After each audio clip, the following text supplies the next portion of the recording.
पिछले साल कन्याकुमारी से कश्मीर तक हमने यात्रा की।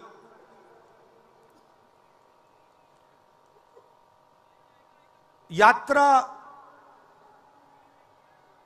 करनी पड़ी। अगर मैं अपने आप से पूछता 2004 में, 2010 में, 2014 में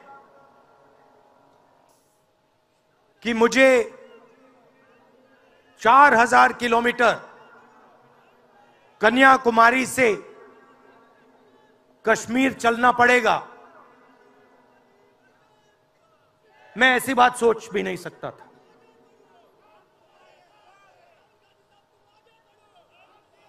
ये यात्रा, शांत हो जाएं, ये यात्रा हमें क्यों करनी पड़ी? क्योंकि देश का जो कम्युनिकेशन का सिस्टम है, चाहे वो मीडिया हो, सोशल मीडिया हो, वो आज देश के हाथ में नहीं है। जनता के जो मुद्दे हैं, बेरोजगारी, हिंसा, नफरत, महंगाई, किसानों के मुद्दे, अग्निवीर के मुद्दे, जवानों के मुद्दे, वो मुद्दे आपको मीडिया में नहीं दिखाई देंगे। तो हमने ये यात्रा करनी पड़ी क्योंकि और कोई चारा नहीं था। देश के ध्यान को पकड़ने के लिए विपक्ष को 4000 किलोमीटर, और सिर्फ राहुल गांधी नहीं चला, यह गलतफहमी में मत रहिए कि ये राहुल गांधी चला है। सब पार्टियों के, सब विपक्ष के पार्टियों के लोग चले, सब नेता आए, हिंदुस्तान का पूरा विपक्ष इन यात्राओं में शामिल हुआ। शरद पवार जी आए, उद्धव जी आए, तेजस्वी आए।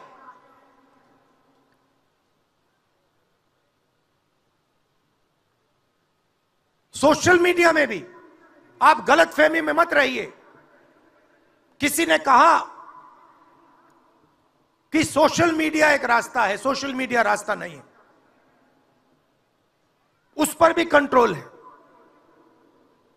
अमेरिका की कंपनियों पर दबाव है।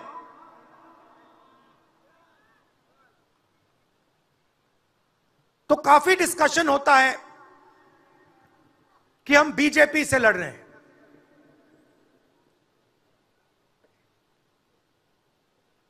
लोग सोचते हैं कि हम सब एक राजनीतिक दल के खिलाफ लड़ रहे हैं। देश भी सोचता है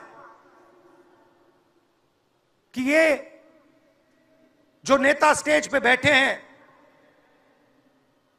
अलग अलग पॉलिटिकल पार्टीज से हैं, ये एक राजनीतिक पार्टी से लड़ रहे हैं। ये सच नहीं है, ये गलत है। हम राजनीतिक पार्टी से नहीं लड़ रहे हैं और ये समझने की जरूरत है। हिंदुस्तान के युवाओं को यह बात समझनी होगी। कोई और कहता है ये सब लोग एक व्यक्ति के खिलाफ लड़ रहे हैं, नरेंद्र मोदी के खिलाफ लड़ रहे हैं। नहीं, हम एक व्यक्ति के खिलाफ भी नहीं लड़ रहे हैं। ना हम बीजेपी के खिलाफ लड़ रहे हैं, ना हम एक व्यक्ति के खिलाफ लड़ रहे हैं। एक व्यक्ति को चेहरा बनाकर ऊपर डाल रखा है।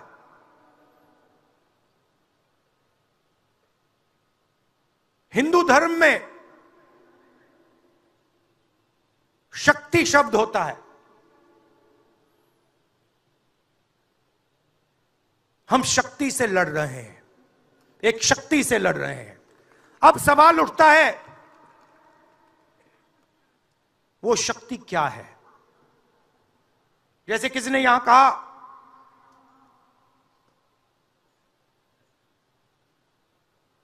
राजा की आत्मा ईवीएम में है। सही है, सही है। राजा की आत्मा ईवीएम में है।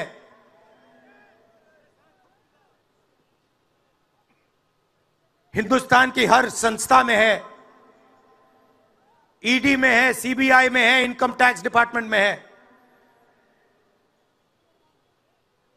एक वरिष्ठ नेता, नाम नहीं लेना चाहता हूं,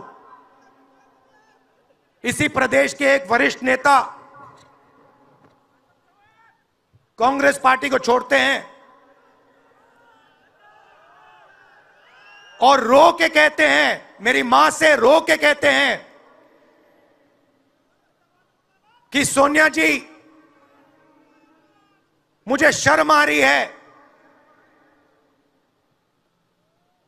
मेरे में इन लोगों से, इस शक्ति से लड़ने की हिम्मत नहीं है, मैं जेल नहीं जाना चाहता हूं। और ये एक नहीं है, ऐसे हजारों लोग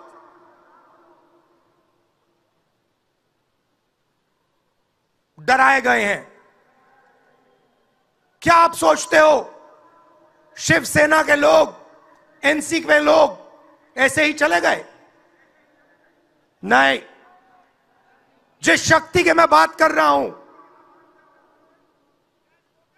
उन्होंने उनका गला पकड़कर उनको बीजेपी की ओर किया है और वो सब डर के गए हैं।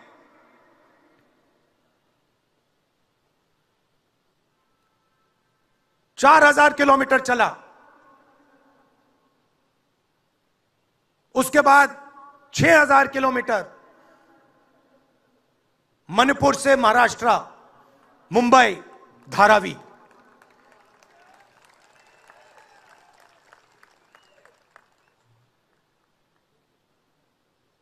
क्या मैंने देखा, क्या सुना, मैं आपको समझा नहीं सकता,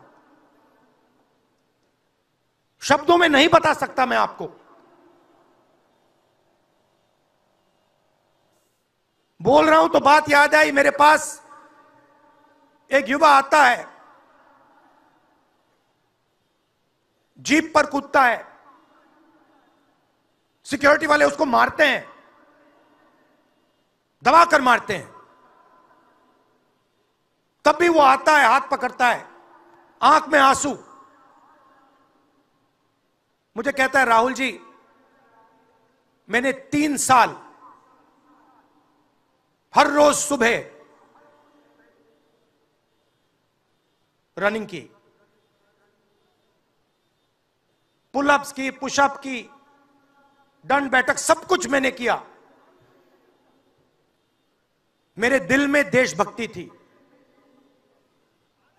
मैं चाहता था कि मैं लद्दाख में जाकर, ठंड में जाकर, ठंड में कांपूं, देश के दुश्मनों के सामने कांपूं, और एक दिन अगर मौका बने तो उनकी गोली भी खाऊं। यह मैंने सोचा था। राहुल जी, अग्निवीर लागू कर दिया। मेरे देश ने मुझे धोखा दिया है। नहीं, तुम्हारे देश ने तुम्हें धोखा नहीं दिया, तुम्हारी सेना ने तुम्हें धोखा नहीं दिया, उसी शक्ति ने तुम्हें धोखा दिया है। नरेंद्र मोदी भाइयों और बहनों सिर्फ मास्क है, मुखौटा है। जैसे ये बॉलीवुड के एक्टर हैं, उनको रोल दिया गया है। कि भैया आज सुबह आपको यह करना है, कल आपको यह बोलना है, परसों आप यह करोगे, सुबह उठ के समुद्र के नीचे जाओ, चलो सी प्लेन में उड़ो। 56 इंच की छाती नहीं है, खोखला व्यक्ति है।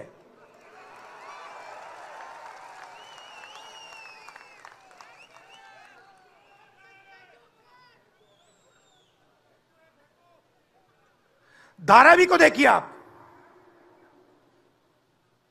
मुझसे पूछा गया कि ये जो यात्रा होगी कहां से कहां होगी। मैंने सोचा, एक बात क्लियर थी, मणिपुर से शुरू होगी। क्यों? वहां पे इसी शक्ति ने सिविल वॉर का माहौल बना रखा है। भाई भाई को मार रहा है, गोली मार रहे हैं, तो शुरुआत तो वहां से होगी। और फिर मैंने सोचा, अगर हिंदुस्तान को नया विजन देना है तो यात्रा धारावी में खत्म होगी। यह हुनर का कैपिटल है, हिंदुस्तान के टैलेंट का, स्किल का, हुनर का कैपिटल है।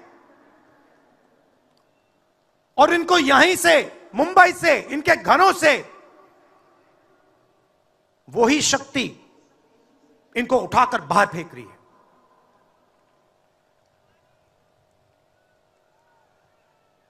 एक साथ मिलकर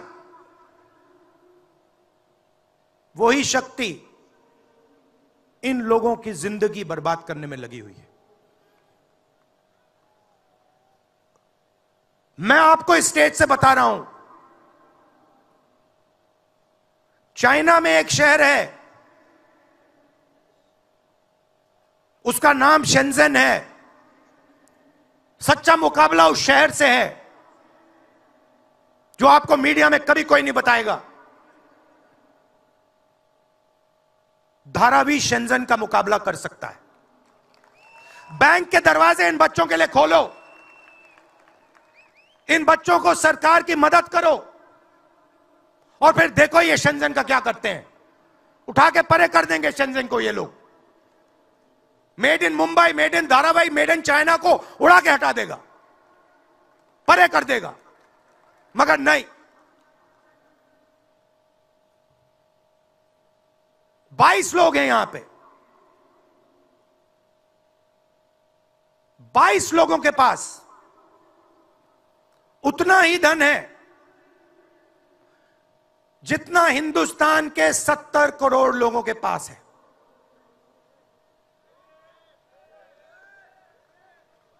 हिंदुस्तान में इंटरनेशनल एयरपोर्ट खुलवाने के लिए साल लग जाते हैं। 10 दिन में शादी के लिए इंटरनेशनल एयरपोर्ट खुल जाता है। वो ठीक है, कोई बड़ी बात नहीं है। अगर 10 दिन में शादी के लिए खुल जाता है, वो ठीक है, करना है करो। मगर बाकी हिंदुस्तान में भी तो खोलो, बाकी प्रदेशों में खोलो। इन्होंने क्या गलती की है?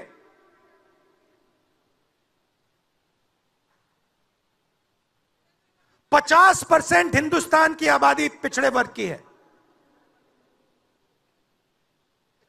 15% दलित, 8% आदिवासी, 15% माइनॉरिटी, 5%, 7% गरीब जनरल कास्ट के लोग।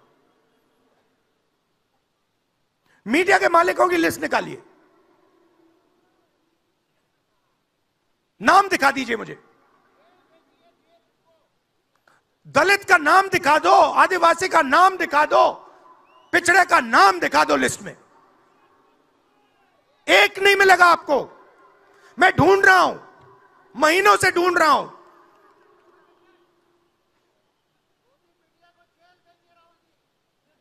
इनकी गलती नहीं है बेचारों की।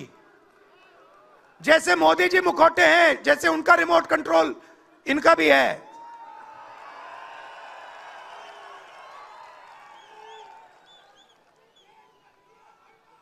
मीडिया में कोई नहीं। हिंदुस्तान की सबसे 200 बड़ी कंपनियों की लिस्ट निकालिए, मालिकों की लिस्ट निकालिए। गरीब जनरल कास्ट का व्यक्ति का नाम बता दो मुझे, दलित का, पिछड़े का, किसी भी गरीब व्यक्ति का नाम बता दो, किसी भी पिछड़े का नाम बता दो 200 कंपनियों के मालिक की लिस्ट में, नहीं मिलेगा। 90 अफसर इस देश को चलाते हैं। मैंने सिस्टम अंदर से देखा है, मैं समझता हूं सिस्टम को, इसलिए मोदी जी मुझसे डरते हैं। सब कुछ देखा है मैंने, सब समझता हूं। मैं अंदर बैठता था उसमें, सालों में अंदर बैठा हूं। कोई नहीं छुप सकता मुझसे, और मुझे दबा भी नहीं सकते हैं। मोदी जी को दबा सकते हैं तो 90 लोग हैं, उसमें 3 पिछड़े हैं, 3 दलित, 1 आदिवासी। फर्स्ट जनरेशन गरीब जनरल कास्ट का मुझे दिखा दो, उसमें 1 नहीं मिलेगा। बजट में 100 रुपए खर्च होते हैं,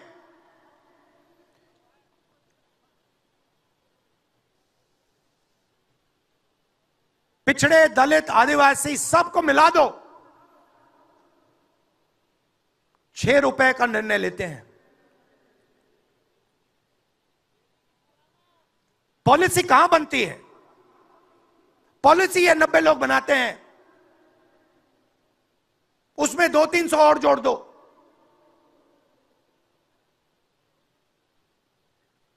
उसमें 50-60 अरबपति जोड़ दो।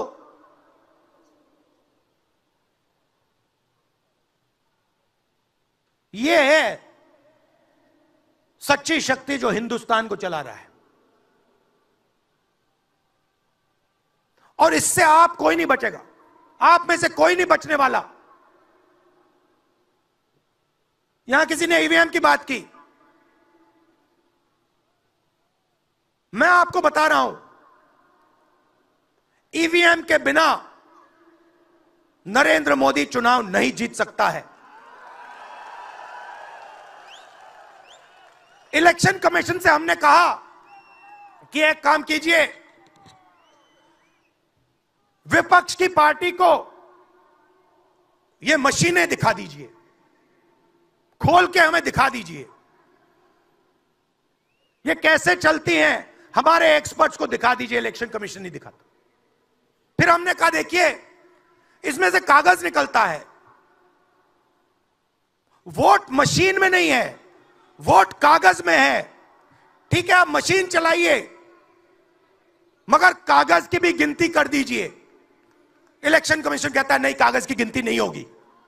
क्यों नहीं होगी? कैसे नहीं होगी? सिस्टम नहीं चाहता कि ईवीएम की गिनती हो जाए।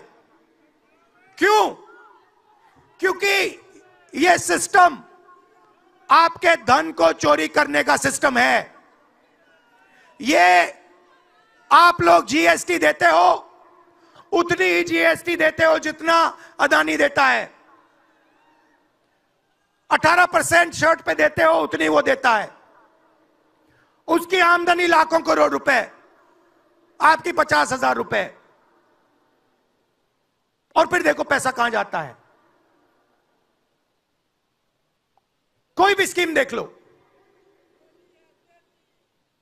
फसल बीमा योजना देखो, 35,000 करोड़ रुपए 16 कंपनियों को जाता है। उसमें आपको एक दलित नहीं मिलेगा, एक पिछड़ा नहीं मिलेगा, एक गरीब नहीं मिलेगा। कानून ये 90 लोग बनाते हैं, पैसा जाता है 16 कंपनियों में। और जब हमारे किसान कहते हैं ओला गिर गया, बारिश हो गई, बर्बाद हो गए, वो कहते हैं भैया नहीं, तुम्हें मुआवजा नहीं मिलेगा, ये तुम्हारा है ही नहीं, तुम्हें कैसे मिलेगा, मर जाओ जाके। नरेंद्र मोदी जी का काम आपके ध्यान को भटकाने का है।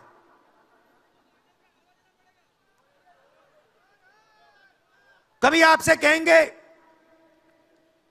देखो देखो चाइना की ओर देखो, पाकिस्तान की ओर देखो, कभी मोबाइल फोन की लाइट ऑन कर देंगे, थाली बजाओ,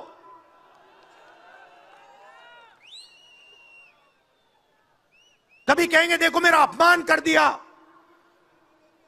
जैसे अभी किसी ने उनकी पत्नी के बारे में बोला, अब कहेंगे देखो मेरा अपमान कर दिया, ध्यान भटकाने के लिए। अब देखना होगा।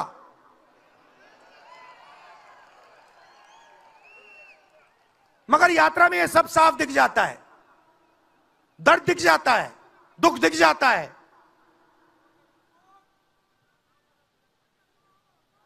चालीस साल से सबसे ज्यादा बेरोजगारी हिंदुस्तान में आज है।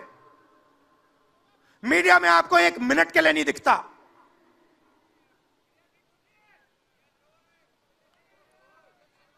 मोबाइल फोन आप देखते हो, चाइना का मोबाइल फोन, शर्ट खरीदते हो, चाइना की शर्ट, जूते खरीदते हो, चाइना के जूते। चाइना के युवा को फायदा हो रहा है, और किसको फायदा हो रहा है? और किसको फायदा हो रहा है? यह आपने कभी पूछा अपने आप से? जब चाइना का यहां माल बिकता है, सिर्फ चाइना को फायदा नहीं होता, हिंदुस्तान के अरबपतियों को भी फायदा होता है भाई और बहनों। इसलिए धारावी को कभी उठने नहीं देंगे। इसलिए धारावी को यह सरकार कभी सपोर्ट नहीं दे सकती।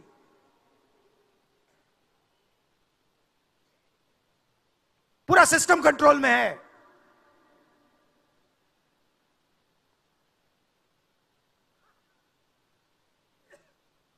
जब इनकी पहले सरकार आई, मैं आपको दिल की बात बताता हूं, पहले इनकी सरकार आई, अरुण जेटली मेरे पास आते हैं,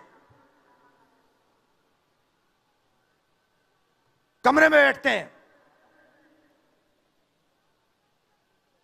और मुझे कहते हैं राहुल, ये जो लैंड एक्विजिशन का मामला है,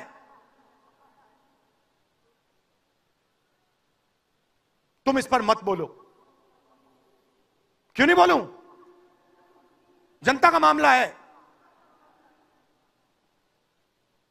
अगर बोलोगे तो तुम्हारे ऊपर हम केस लगाएंगे। लगाओ केस, मुझे कोई फर्क नहीं पड़ता। क्या कर लोगे मेरा? ईडी वाले आए, 50 घंटे बैठा दिया,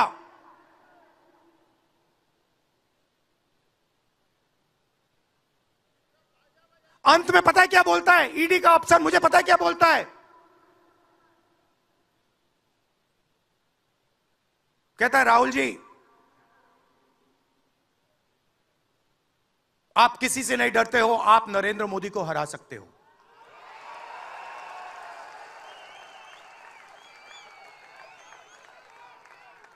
ईडी का अफसर बोलता है मुझे।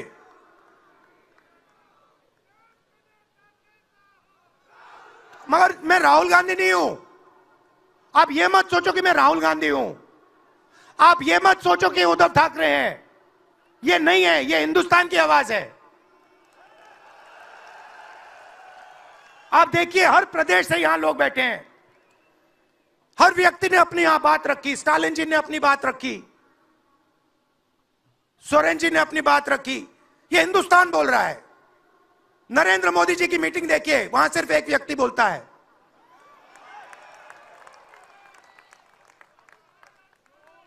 गडकरी जी परे हो जाते हैं, माला के बाहर निकाल देते हैं उनको।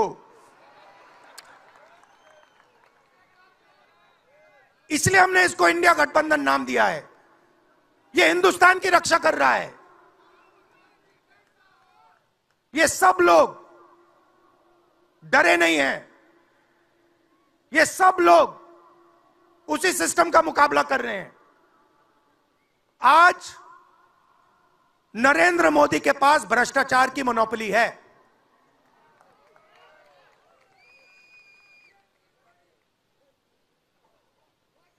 इलेक्टोरल बॉन्ड्स का सिस्टम निकाला।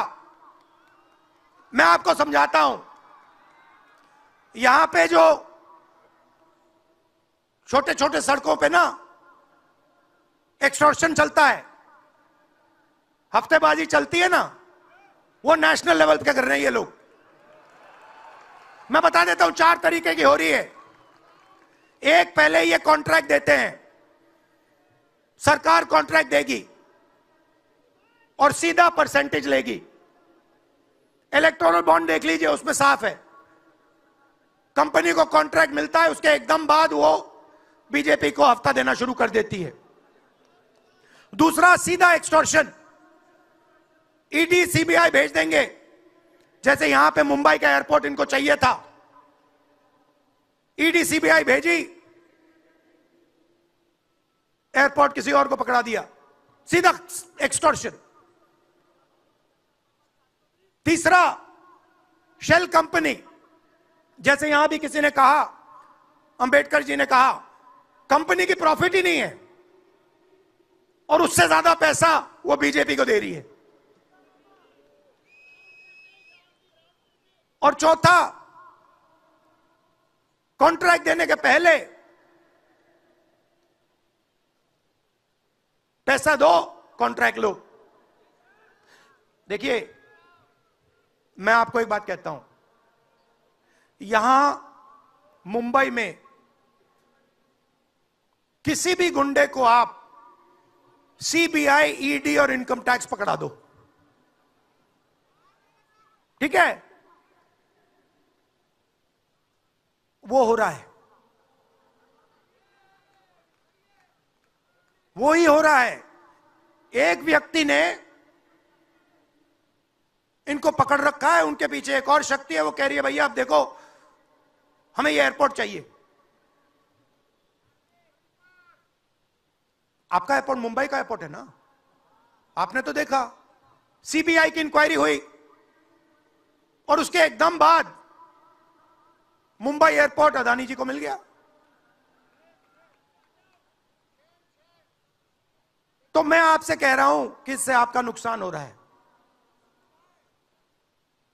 नोटबंदी की, जीएसटी लागू की, जो हिंदुस्तान का रोजगार का सिस्टम था उसको खत्म कर दिया। चाहते हैं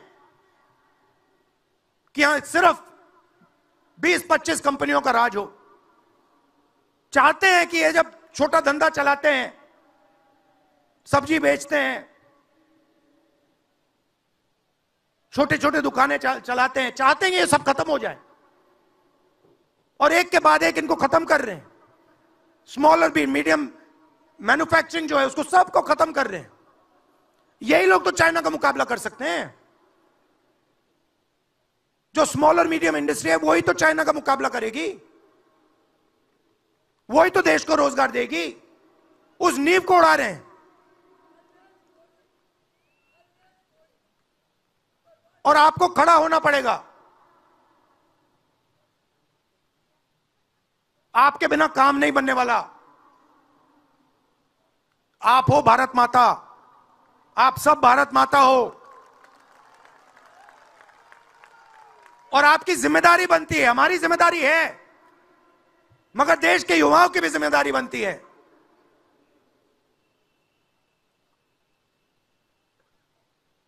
पूरा देश अग्निवीर के खिलाफ है। मैं 4000 किलोमीटर चला, एक युवा ने मुझे नहीं कहा कि अग्निवीर अच्छा लगता है। वो जो रो रहा था मुझे कहता है राहुल जी मैं नहीं जाऊंगा, मैं नहीं जाऊंगा, मैं अग्निवीर नहीं बनूंगा। और फिर मुझे कहता है राहुल जी जहां पे पहले हम दौड़ने जाते थे वो सब खाली पड़ा है। यात्राओं से मुझे बहुत सीखने को मिला, दर्द भी हुआ, चोट भी लगी,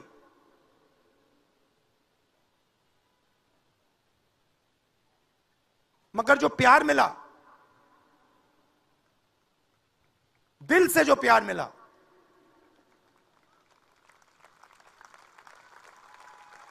वो उसका कोई मुकाबला ही नहीं है। मैं बता ही नहीं, समझा नहीं सकता आपको। और जो भी आप मुझसे करवाना चाहो, जहां भी आप मुझे बुलाना चाहो, मैं आपके लिए और इस देश के लिए हाजिर हूं। यह नफरत का देश नहीं है, यह मोहब्बत का देश है। नफरत जानबूझ के फैलाई जा रही है। नफरत इसलिए फैलाई जा रही है कि आप अपना ध्यान इधर उधर करो और आपके जेब में से आपका पैसा लूटा जाए, छीना जाए।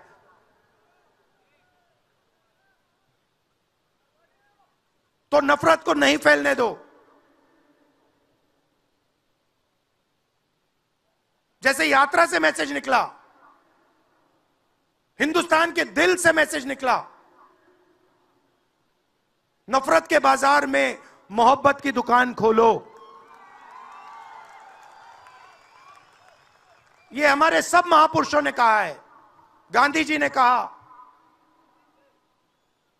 बुद्ध भगवान ने कहा, राम जी ने कहा, यही कहा। अगर राम का, बुद्धा का एक ही मैसेज है, नफरत के बाजार में मोहब्बत की दुकान खोलो। धन्यवाद।